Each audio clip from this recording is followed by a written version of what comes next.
Hello समस्त को आज सर्वप्रथम नमस्कार जनाए। आज आम जो वर्तमान जो दाना बात्या जो आसूची ता संपर्क में आम किसी जाना तो कौ जिला को रेड अलर्ट जनाई से समस्त विषय आम आलोचना करवा। तो चलतु देखा दाना जमी आमर दाना पानी न मारू से आम सतर्क रहा सहित आमर समस्त हेल्पलाइन नंबर को आम सहयोग करने निमंते आम अनुग्रह करवा। प्रथम पलि आम बालेश्वर, जाजपुर, जगतसिंहपुर, अनुगुड़, गंजाम, मयूरभंज, केन्द्रापड़ा, कटक एवं केउंझर, ढेंकानाल, खोर्धा और नयागढ़ ए समस्त विषय जिला गुड़ी को रेड अलर्ट जारी कराई। बर्तमान पाणीपाग सूत्र जहाँ जमापड़ी तो ये सूचना दी जाइए। तो आम चलतु देखा से हेल्पलाइन नंबर गुरा। आई मु घर भितर अच्छी बहुत जोर पवन वर्षा हो। तो चलतु आप हेल्पलाइन नंबर गुरा आप नोट करूँ। प्रथम आमर आसूँ बालेश्वर ता हेल्पलाइन नंबर हूँ 06782262286 एवं आ गोटे नंबर हूँ 06782261077। तापर आम देखा जाजपुर डिस्ट्रिक्ट कोड नंबर हूँ 06728 ता हेल्पलाइन नंबर हूँ 22648। तापर देखा जगतसिंहपुर हेल्पलाइन नंबर हूँ 06724220368।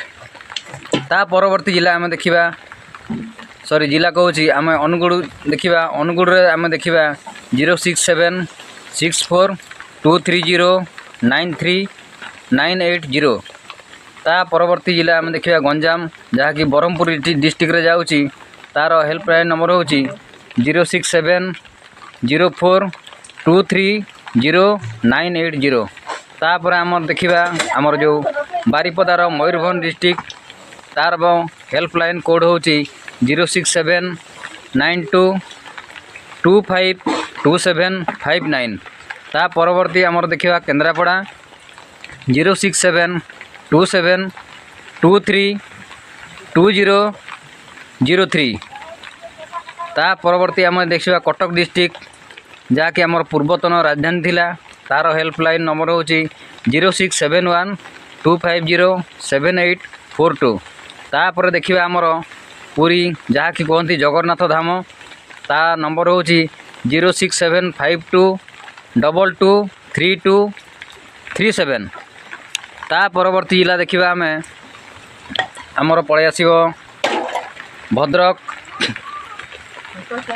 भद्रक जहाँ कि बालेश्वर पखापाखि आमर धामरा जो बर्तमान लघुचाप सृष्टि होती से नंबर हूँ 06784251881।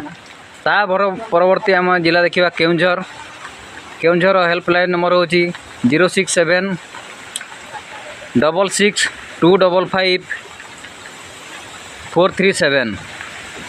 ता परवर्ती जिला आम देखा ढेंकानाल जहाँकि आम सुदूर कटक ठारू किसी बाट दूर तार हेल्पलाइन नंबर हूँ 06762226507 एवं आ गोटे नंबर अच्छी तार 06762221376। ता परवर्ती देखा आमर जहाँकि खोर्धा जहाँ जटणीर पूर्वतन आमर एमएल थिले सुर राउतराय तांको डिस्ट्रिक्ट रे हेल्पलाइन नंबर हूँ 06755222002। ता परवर्ती देखा नयागढ़ जहाँकि वर्तमान विधायक अच्छा आमर सेठिकार नंबर हूँ 06755222002। तो यही हेल्पलाइन नंबर को ना आपणकर कहबार मोर उद्देश्य एतिक जे आपण जगार जदि कौन बन्या बात्य आश्रयस्थल नहीं आपण ये हेल्पलाइन नंबर आपण साहाय्य सहयोग पाइपर। तो वीडियोटी आपको केमती लगिला कमेंट माध्यम जनइबे।